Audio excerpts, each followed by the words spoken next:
आम आदमी पार्टी तो चाहती है कि जल्द से जल्द मेयर का चुनाव हो, सरकार बने और दिल्ली की जनता का काम शुरू हो। हम तो भारतीय जनता पार्टी से अपील करेंगे कि दिल्ली की जनता के जनादेश को स्वीकार कीजिए और अब आम आदमी पार्टी की सरकार बनने दीजिए, आम आदमी पार्टी का मेयर बनने दीजिए। अगर हम काम नहीं करते हैं, अगर हम कुछ गलत करते हैं तो दिल्ली की जनता 5 साल के बाद हमें निकाल कर बाहर कर देगी। लेकिन इस बार दिल्ली की जनता ने बहुमत के साथ, भारी बहुमत के साथ आम आदमी पार्टी को चुन के भेजा है।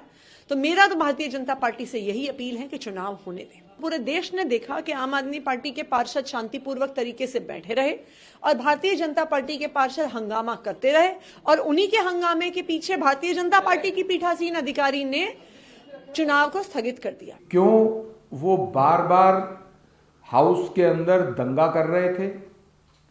क्यों बार बार वो ऐसा कंपेल कर रहे थे कि हाउस एडजर्न हो? क्योंकि एक तो उनके अंदर अपने पार्षदों में फूट थी और दूसरा इसी कारण से वो चाह रहे थे कि जब भी हाउस हो वो तब हो जब उनके पास वोटिंग का पूर्ण बहुमत हो। पूरा बहुमत होने के बावजूद भी 134 चुने हुए पार्षद होने के बावजूद भी उनका ये कॉन्फिडेंस, ये विश्वास नहीं था कि वो चुनाव महापौर का, उप महापौर का या स्टैंडिंग कमेटी का जीत पाएंगे। उन्होंने लगातार देरी ही इसलिए की कि वो भारतीय जनता पार्टी के चुने हुए पार्षदों को प्रलोभन देकर के, डरा के, धमका के, किसी भी तरह का पद की बात कह के वो अपने पक्ष में ज्यादा वोट बटोर सके।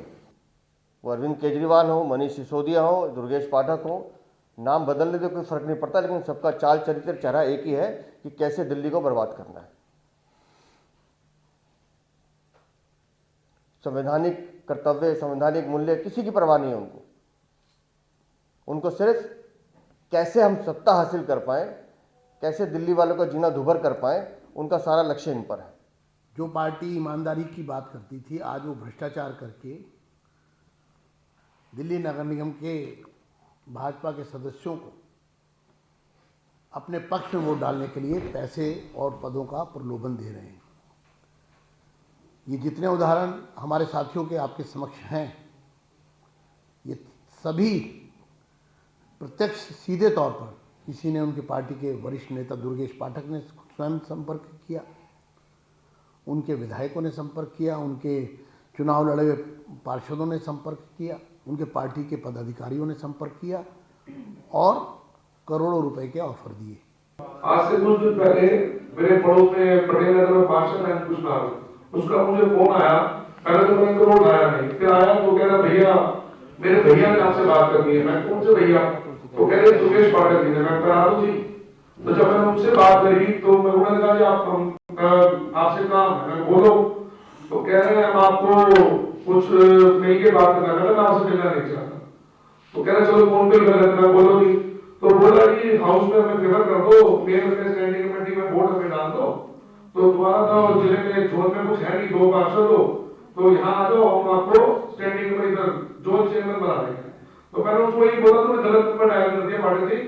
तो बोला आपको तो विपक्ष में बैठना है, तो भारतीय जनता पार्टी के कार्यकर्ता है, हमें आदत है संघर्ष करके हमें आता है, तुम्हारी तरह जल्दीबाजी में इतना सब कुछ मिला, तो संघर्ष करके मिला।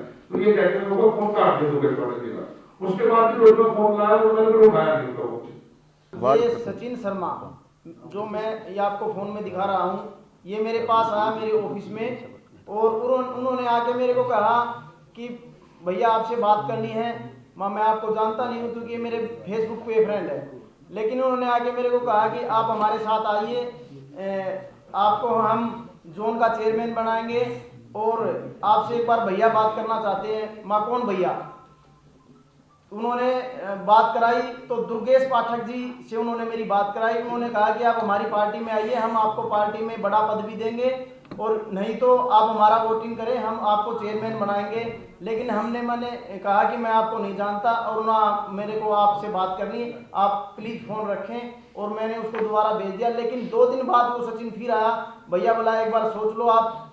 हमने कहा कि हमारी तो रग रग में बीजेपी भरी हुई है, जो देश का भविष्य है, इसलिए हमने उससे बात नहीं की और उसको वापस भेज दिया। 22 तारीख को 8:30 बजे सुबह शैलेंद्र पांडे जी, जो पश्चिमी दिल्ली लोकसभा के प्रभारी हैं, उन्होंने मुझे व्हाट्सएप कॉलिंग किया और उन्होंने कहा कि क्या विचार है किस चीज़ का, तो हमारे पक्ष में वोट करने का। मैंने कहा देखो जी, हम तो भाजपा के हैं, पक्ष में वोट नहीं कर सकते। उन्होंने मुझे 2 करोड़ का ऑफर दिया। जब मैंने एक्सेप्ट नहीं किया तो उन्होंने फिर 4 करोड़ का ऑफर दिया। फिर मैंने कहा देखो, हम भाजपा वाले बिकाऊ नहीं है, दोबारा से मेरे को कॉल मत करें। बहुत बहुत धन्यवाद।